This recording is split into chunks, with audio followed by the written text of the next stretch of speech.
What's that quote? I think it was the Pope. How many divisions does he have? Well, not even a single one, but he does have some pretty sweet submachine guns. Thanks for tuning in to another video on ForgottenWeapons.com. I'm Ian McCollum, and I'm here today at Morphy's taking a look at a SIG MKPS. Now, I should be clear here, this isn't a gun that is specifically associated with the Vatican or the Pope, not this particular one. But this is a pattern of submachine gun that was purchased by the Vatican and was used by the Papal Swiss Guard for a number of years. And they're really nice submachine guns. So, SIG's manufacture of submachine guns starts in the 1920s when they licensed production of the Bergmann. In the wake of World War I, Bergmann submachine guns couldn't be manufactured in Germany by German companies, and so the patent owners of many different things licensed out their guns often to countries like Switzerland. So SIG made Bergmann copies for a little while. In 1927, they got into the process of designing their own submachine guns. And really the first one that they came out with was the SIG model of 1930, which didn't last very long. And by 1933, they were working on a gun that would become this. So it was developed by a SIG engineer by the name of Gotthard End. And what he originally came up with was a lever-delayed blowback operation submachine gun in 9mm Mauser, which is 9x25. Really a pretty darn potent submachine gun cartridge, kind of the equivalent of a 10mm or a 45 Win Mag at that time. And it had a brief period of not total unpopularity before it fell out of favor. At any rate, the gun was called the MKPO or MKMO. So let's define the terminology here because this can be kind of confusing. For all of these SIG submachine guns, the MK is standard, and that is machine carbiner submachine gun. In this case, not quite full auto pistol caliber because it's that 9x25 more powerful, and so they called it a machine carbine. Then the third letter will be either an M for military, which means a long barrel, or a P for police, which means a short barrel. In addition, the military ones used a 40-round mag, and the police ones used a 30-round mag, although the magazines themselves are interchangeable. Just, you'll see in a moment, the magazine folds up into the stock, and a police gun can't fit a 40-round magazine in the stock because it's too long. Anyway, there is then a fourth letter, which is either an O or an S, and that denotes the mechanism of the gun. So originally, it was the O standard, and honestly, I don't know what that stood for, but the gun was a lever-delayed blowback based on the Curie system from Pál Curie of Hungary. This would go on to be used in guns like the San Cristobal carbine as well. But SIG licensed that patent and used it in their submachine guns, and it was a really good mechanism for a really hot pseudo pistol cartridge like 9mm Mauser. In 1937, however, facing a basically complete lack of international interest, the sales of the MKO series were very poor. They made a few changes. They dramatically simplified the gun by getting rid of the lever-delayed system and making it simple blowback only. And that's where we get the S designation, like this one. This is an MKP, because it's the short barrel, 11.5 inches, S. The S guns are simple blowback. They're also sort of a 45-degree side eject, where the first pattern of lever-delayed guns were vertical top eject.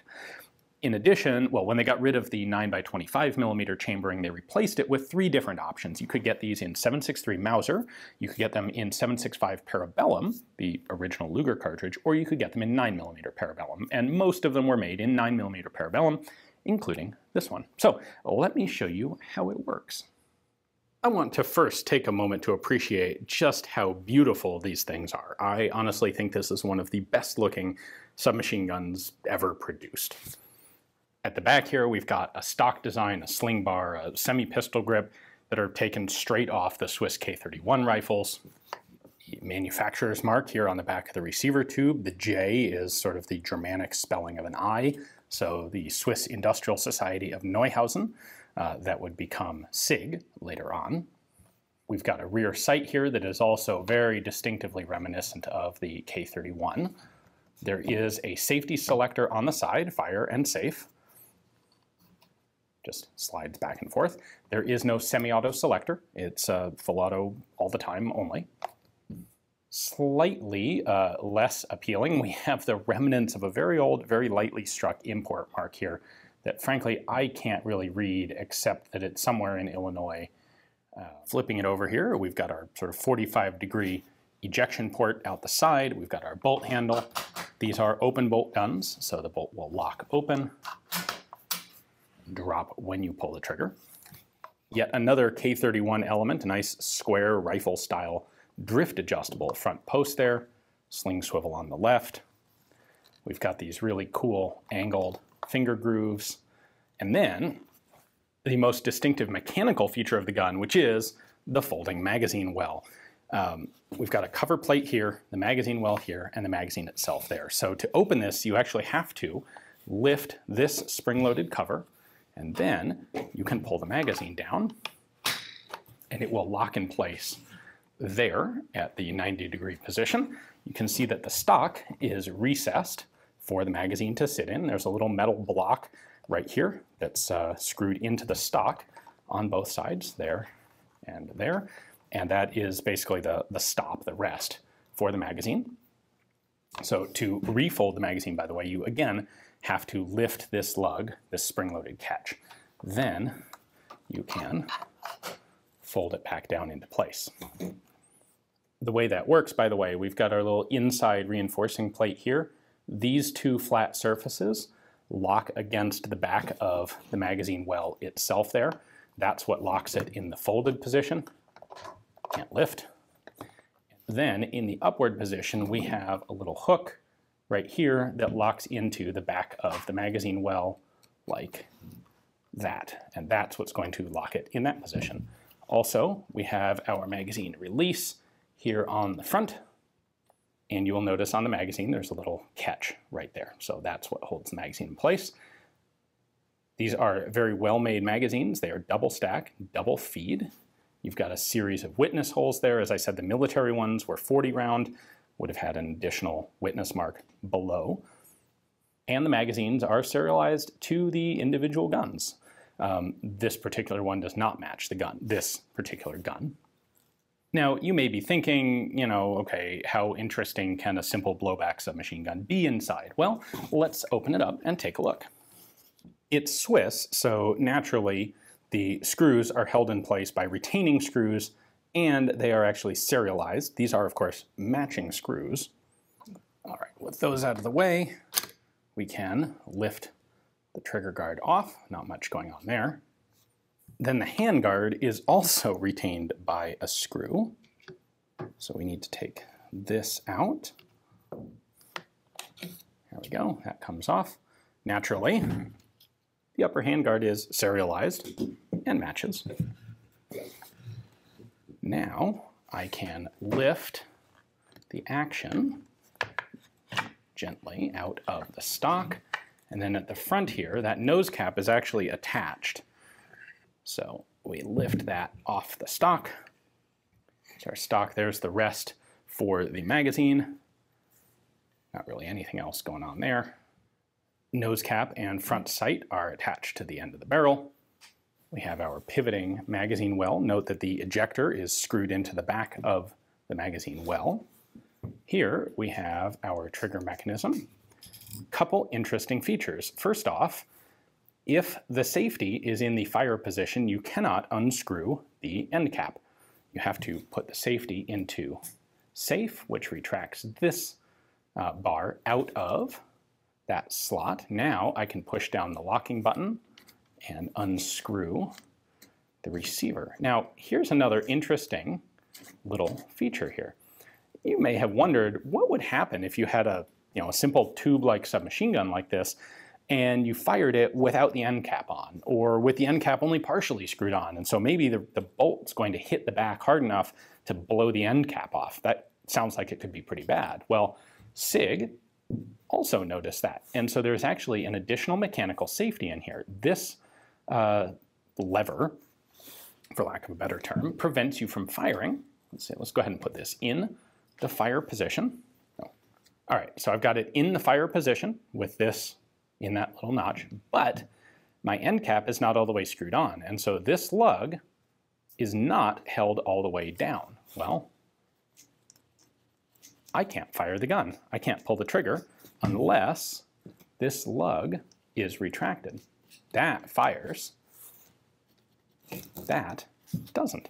So they actually built in another mechanical safety to prevent you from firing it if the gun wasn't completely, fully assembled. You can see a bit of legacy from the Bergman here with the small diameter recoil spring, but we got a recoil spring and a guide rod. Pull the bolt back to here. The bolt handle comes out. And then we can pull out the bolt, and the firing pin is in there, and that comes out. Now what's interesting about this is it has a separate firing pin, but it is essentially a fixed firing pin design. This doesn't move. It's always protruding out the front of the bolt face. And the reason, or the way that that's done, is you can see the recess for it right there. I drop the firing pin in, the bolt handle locks it in place, and you can see the firing pin tip is protruding out there. So if something happens to the firing pin, it can be replaced. This means it can be hardened separately from the rest of the bolt body, and it can be manufactured as a separate piece. So there's the firing pin. The bolt here, you've got a recess in the back for the spring. You've got your extractor, serial number, matches naturally. In fact, the only part on this thing that doesn't match, aside from the magazine, is the bolt handle, which is numbered right there, 455. So that and the magazine are the only mismatched bits. Anyway, the rest of this is, in fact, basically a simple blowback submachine gun. But man, take a look to appreciate that manufacturing. This isn't a piece of tubing. This was a piece of solid bar stock that has been drilled and reamed out to exactly the proper diameter. You've got your threads back here are slightly larger diameter. This is an absolutely beautifully made piece of industrial work. And there you go. There's the whole thing disassembled. Frankly, I think these are absolutely beautiful submachine guns. The manufacturing standards are impeccable. I think they look fantastic. The folding magazine's cool. The interesting little finger grooves are cool. Basically the callbacks to the Swiss K31 rifle series are really cool. You've got the pistol grip, you've got the sling attachments, the sights. The Swiss make fantastic firearms. Frankly, the Swiss make a lot of fantastic things, but these are really quite scarce in the US. In fact, they're really quite scarce everywhere because grand total production of all of these guns put together, all of the MK series, the O's, the P's, the S's, the M's, was 1,228 guns. That was it. There were no huge military contracts. The Swiss military did not adopt these. In fact, the Swiss military really had no interest in submachine guns at all until about 1940 when they saw them being used in World War II and kind of went, oh, kind of like the British. It went from, oh, it's a gangster gun that no one actually needs to, oh, we'd actually like to have quite a lot of those, please. And so this would compete for Swiss military adoption. Versions of this would compete for Swiss military adoption during World War II. They would ultimately lose out to the Waffenfabrik Bern MP41s designed by Adolf Führer. I have a video on those if you're interested in them.